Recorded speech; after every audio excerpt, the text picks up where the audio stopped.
Hi, I'm Steve Clemons, and I have a question. Western powers are still all in for Ukraine, and F-16 fighter jets are finally on the table. But will the rest of the world go along with the plan? Let's get to the bottom line.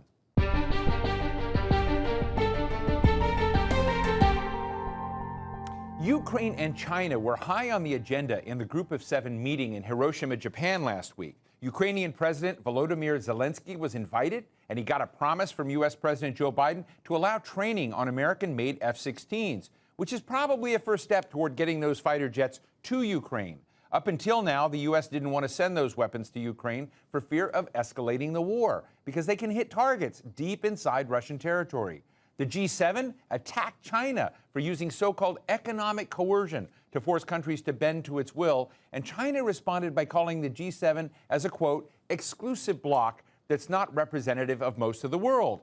So where is the Western agenda heading? And can the G7 set the agenda for the whole world without serious pushback from the global South? Does the G7 really even matter anymore?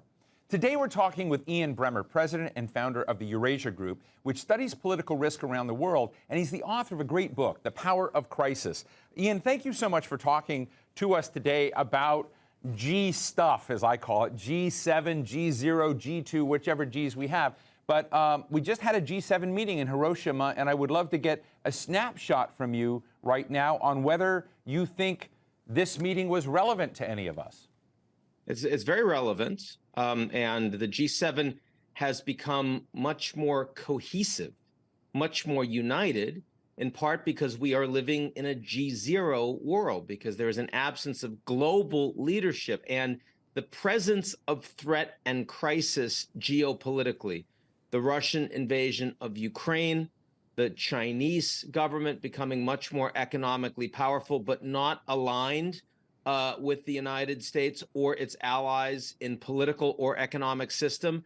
Those are things that are deeply concerning to the advanced industrial democracies, the principal members of the G7. And you saw that on display in Hiroshima. You saw that with the invitation of Zelensky and his personal sit-down meetings with every single one of them, and the extraordinary amount of economic support and military support that's being provided. You also saw it with the greater cohesiveness in concern about economic coercion, as the G7 puts it, from China, and greater alignment of U.S. and other G7 countries in their China policies, their security policies, increasingly their industrial policies in some areas of the economy. So in that regard, the G7 is very important. Final point, though, of course, Biden had to cut short his dinner meeting at the G7 with the heads of state and then canceled the rest of his trip. Why? Because of political dysfunction in your town, Steve, in Washington, D.C., and the debt limit crisis that is not yet resolved and very quickly approaching. So is this feeling to you like a Cold War? Because it stands out to me that right now China is the world's second largest economy. India is the fifth. The BRICS countries, Brazil, Russia, India, China, South Africa, are planning their own summit soon, and 19 other countries want to join up with them. Are we seeing the world divide itself between the G7 pals of the United States and everyone else? I think the answer to that is no. I mean, look, unfortunately, there's much worse than a Cold War between the G7 and Russia. It's a hot war. It's just being fought largely by proxy. And of course, the fact that even F-16s are being provided going forward, and even 3 months ago, Biden said that could be tantamount to World War III, shows you just how the gloves are off. But on China, there is a recognition, and you saw this from Janet Yellen, Secretary of Treasury, just a few weeks ago, giving a speech for the U.S., and you saw this from Biden over the weekend, saying he thought U.S.-China relations would improve, but from a low base, that there is a recognition of interdependence between the G7 and China, between the U.S. and China. The term of art is now de-risking, but not decoupling. In other words, U.S. and China today have more trade than at any time with each other than at any time in history. And while that doesn't sound like a Cold War, and if the Americans did want a Cold War, none of the American allies would want it. And of course, India, you mentioned, in the BRICS, but India is also in the Quad.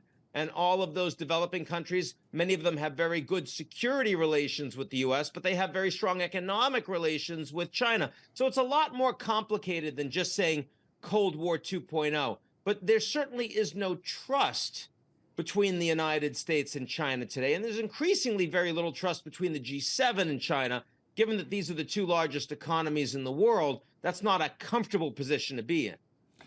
You know, with no offense towards Papua New Guinea, which I love, I don't think many Americans had any idea President Biden was scheduled to go there until he canceled the trip to Papua New Guinea and also to Australia.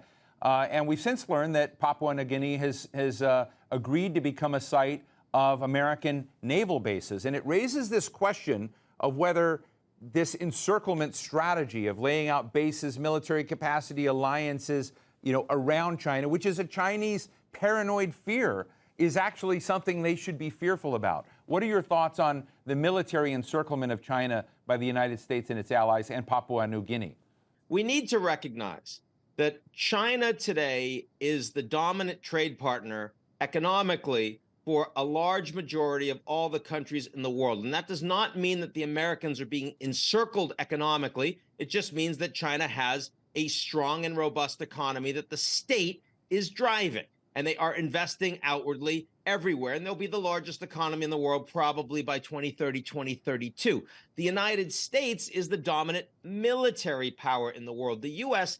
outspends the next 10 countries in the world in defense, the next 10 countries combined. Okay. So, I mean, if that's true, if the Americans are that far ahead of everyone else in military spending, then of course, the majority of military bases out there are going to be American. And what's going to happen is that countries around the world will be more aligned with the United States on direct national security matters, and they'll be more aligned with the Chinese on economic matters, and that will be messy. That will be messy. But that is not a Cold War, and it's also not encirclement, because the fact of American military dominance is not in any way preventing the Chinese from having these extraordinarily robust economic relations. It just so happens that Chinese power is primarily expressed through their trade and commercial relationships, not surprising for a state capitalist political system, while the American influence and power is partially ideological, but frankly, that's been weakened a lot given dysfunction at home in the United States. A lot more of it is about its military presence and dominance. So this should not be startling to anyone that pays attention to the league tables in which countries do what. One of the things that's confusing me right now about Chinese relations with the West are mixed signals. So on one hand, you have the summit concerned about Chinese economic coercion in the world, also trying to sort of wrangle, if you will, basically try to prevent major investment by the West in Chinese capacity in high-tech areas, in quantum and AI and others. But on the other hand, you've got Joe Biden comes out and says, we're going to see a thaw in these Chile relations. You're going to see a lot of our cabinet officials meeting their counterparts with China and trying to basically take the U.S.-China relationship into a warmer track than the cold one it's been on since the spy balloon. So what's going on? Well, you had just asked me in your last question, hey, should the Chinese be worried about military encirclement?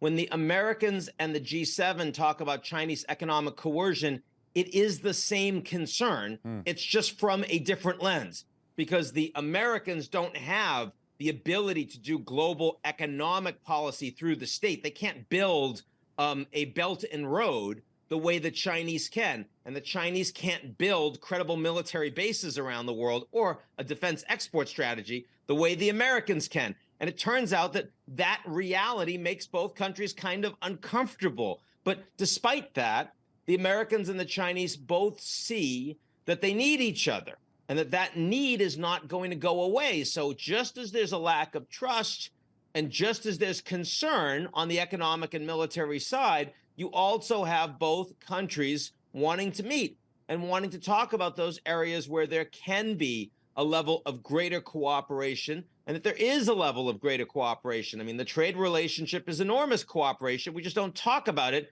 because the politics are so dysfunctional. Climate, clearly both sides would like to see more. Global economic stability, the reaction to the mini banking crisis. The Americans and the Chinese don't want that to blow up. And by the way, even the debt limit. I mean, Putin, I am sure, would love to see the debt limit blow up in the faces of Biden and U.S. political leaders. The Chinese don't want to see that because the Chinese don't want a severe U.S. recession, because they're so dependent on the properly well-functioning of a global economy where the U.S. is the largest participant. So it shouldn't surprise anyone that both the Americans and the Chinese would like a relationship that is more stable than the politics are presently driving it.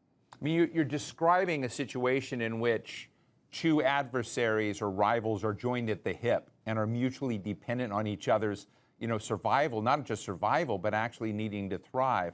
But it raises another interesting question. I'm sure you read every word President Biden says, just like I do. And when he was in Hiroshima, he talked about a company, Micron, a chip maker that has R&D facilities, production facilities in Hiroshima, Japan. So I wake up, and guess what? China has now declared Micron as not having met its security tests, and it is now banning Micron from all of its infrastructure. What are the implications there? Is this just a play around Huawei and what we've been doing to basically target Huawei, and this is their response? Or do you suspect there are now deeper measures that China is going to take about, a more, adversarial treatment of American tech products? Well, first of all, you're right in terms of adversaries or competitors joined at the hip. The way I like to think of it are parents where the love has left the relationship. They're married still, and they have kids. And no matter what they think of each other, they both really love the kids, and they don't want to screw the kids up. And so as a consequence, they're going to take measures, and they're going to act in ways that help ensure that the kids aren't mistreated, that they can still grow. And, that's not easy to do when the love has left a family relationship. But there is, I think, a level of recognition. Now, the Americans have levied export controls on a number of high-end semiconductors that the U.S. considers to be dual use. In other words, useful for economics and military purposes. The Chinese, in response, have levied sanctions against Micron. And Micron does not produce the same high-end advanced chips that TSMC in Taiwan does. The difference being that China has other sources for those same chips as the American company Micron, and the Americans have already told the South Koreans who provide some of those chips to China, hey, you should join with us in not providing those chips because the Chinese are hitting us. And the danger is you don't want to go too far from dual-use technologies where there are legitimate national security concerns to broader containment policy on the economy, because then you end up hurting yourselves. You end up taking away from the interdependence of the U.S.-China relationship that not only ensures that you continue to behave in a civil fashion towards each other, but also creates more growth, more wealth, reduces the cost of goods. I mean, remember, you asked me about Micron, but you could have asked me about the Trump tariffs on Chinese goods, consumer goods, which the Chinese then also levied in return against American goods. And who got hurt? The voters, the consumers in the United States, and the citizens in China who have to pay higher costs for their goods. But, Biden has no way of undoing those tariffs, even though it would be good for the economy, because he knows that politically he would get hurt for it by the polls and of course, by the Republicans, by his opposition. So you do end up cutting off your nose to spite your face in some of these conversations. And of course, all of those are not particularly helpful when you're trying to wrestle down inflation, because they actually help contribute to inflation. Another question, recently I interviewed Robert O'Brien, the former national security advisor to President Trump. And, this, along with the other fact that the House Select Committee on China recently did a war game exercise looking at a Chinese invasion of Taiwan, how it would go, what the U.S. could bring to bear. And guess what? China, the high cost, but China succeeded. The U.S. did not block that invasion. O'Brien told me that if there were a successful invasion of Taiwan, that no element of TSMC, the greatest semiconductor manufacturer in the world, would be intact. And I'm interested, as a direct quote, and I'm interested in what, as you look at it, is this, basically a race where we're beginning to look at Churchill saying about the French fleet, we're not going to allow that to fall into Nazi hands. Are we thinking about extreme scenarios that this is really about advanced chips and not letting China get control of that industry? Well, so on the one hand, it's fairly obvious that if there's a fight over Taiwan and the Chinese are about to take the most strategically important company in the world for themselves, the Americans aren't going to sit there and say, oh, it's fine for you to have it. And that's leaving aside the flood of talent that would leave. So, yeah, I think it's pretty clear that it would be disrupted/destroyed. I also think it's highly irresponsible for the former national security advisor of the U.S. to be opining on that topic in the same way that a sitting national security advisor should not be. In my view, I think you should sort of, if you're in a position to make that decision, you should kind of keep that quiet because it only makes the relationship worse. Difference between an analyst and a policymaker. But in the war games I've been involved in between the U.S., China, and Taiwan, the way it usually plays out is not military confrontation because it's obvious to both sides that it would cause such damage economically, and rather the Chinese leveraging the power they have, as I've already mentioned to you, the economic power. And of course, Taiwan overwhelmingly is dependent on mainland China economically, just as they're dependent on the U.S. and Australia and others for their security. And so what that means is if you're China and you want to change the status quo, you put export controls on Taiwanese companies until they behave in ways that are more patriotic and loyal to the mainland. You take actions against Taiwanese CEOs. You say you're going to cut them off from mainland Chinese trade. And in that way, you get vastly more influence over the behavior of the Taiwanese political system and of their economy without suddenly threatening war that you're probably going to have massive negative impact from. Right. Ian, do you put much stock in the West's response to the China Belt and Road Initiative and what they call the Partnership for Global Infrastructure? Does that have any chance of meaning anything? Nope. The United States is a capitalist free market economy. It does not drive significant private sector investment, and it doesn't do much public sector investment. So it is useful at the margins. There will be some, high standard investments that help to move the needle in transition energy economies, for example, and some areas of high tech. But on balance, if the United States is going to have more influence around the so-called global South, it will not be by competing in the areas where the Chinese are dominant, structurally dominant. It'll be in other areas.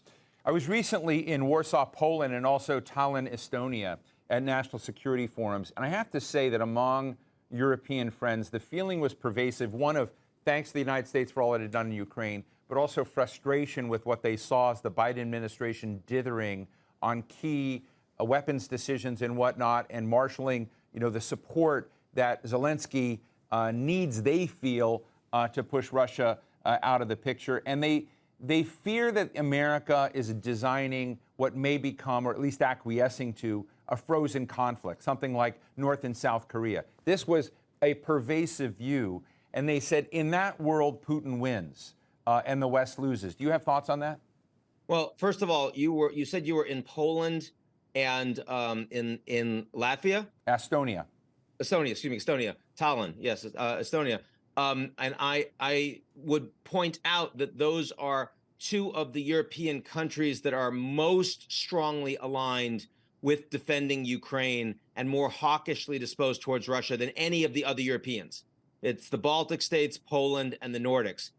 So you weren't in France, you weren't in Germany, you surely weren't in Italy or Spain. And I'm saying that because I don't want people to think that that perspective you just gave is a broad European perspective. It is not. The European perspective is fairly divided.